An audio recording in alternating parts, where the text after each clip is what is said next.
Welcome to a Simplex converted to a Great Western Railway Prairie Tank. This is part 38 and it's a little bit different. It's called an experiment with the ashpan.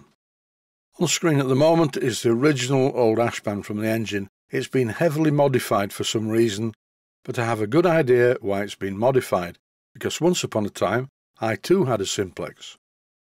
And in the mid-1980s I used to run this old Simplex that I had around West Riding Small Locomotives Club track, and I did that a lot. This ashpan is not exactly as per drawing. The shape of the rear part of the ashpan is not right.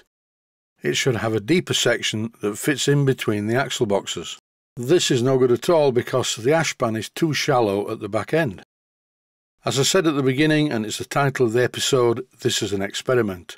So don't knock the workmanship because I'm just throwing it together. I will be making a new ashpan if this experiment is successful.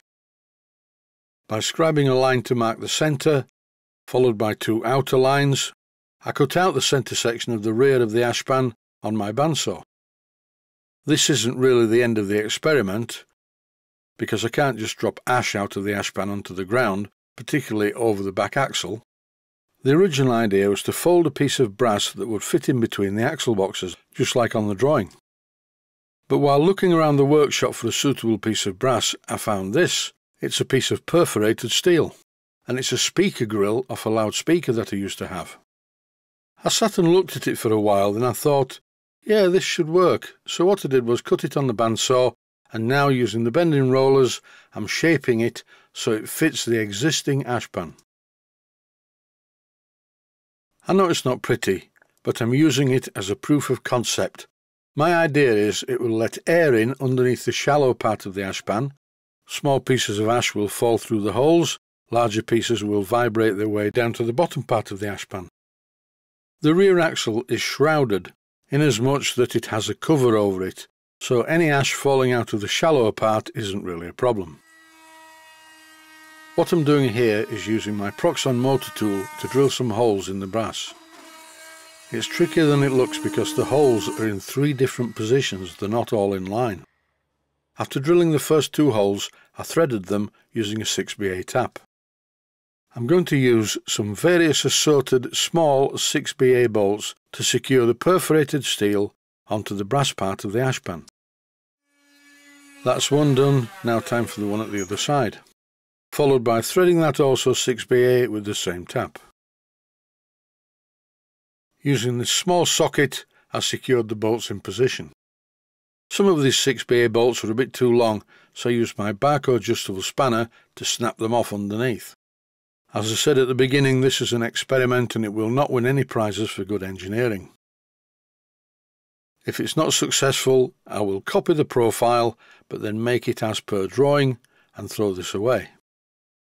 Previously, I mentioned that I used to run a Simplex around the West Riding Small Locomotive Society Club track, and during about a year I burnt out 3 stainless steel grates.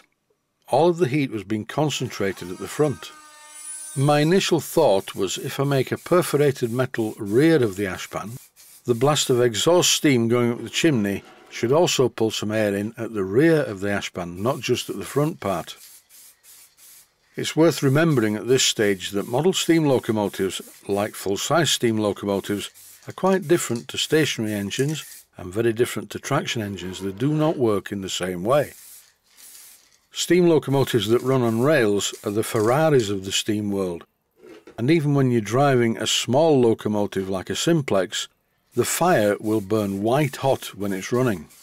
Just as a token, by the way, I'm spraying this with heat-resistant paint. I think I'm being a bit optimistic because no matter what paint is in this ashpan, it's going to be burnt off, I would think. As you will see in the subsequent episodes, at the moment this engine is nowhere near being ready to steam. And even when I steam test the engine in the garden and use the blower to draw the fire, it should still give me some idea of whether it's going to be successful or not. The video is short and sweet, but it should give you some food for thought if you want to mess around with the drafting of your engine. Once again, Merry Christmas 2020 for what it's worth. Stay healthy, thanks for watching, and I hope you found it useful. please take the time to visit my Mainsteam Models website and click on the section of the website that says Video Playlists. And by doing that, you can find other videos that you may like to watch. And by using the playlists, you can actually watch the videos back to back.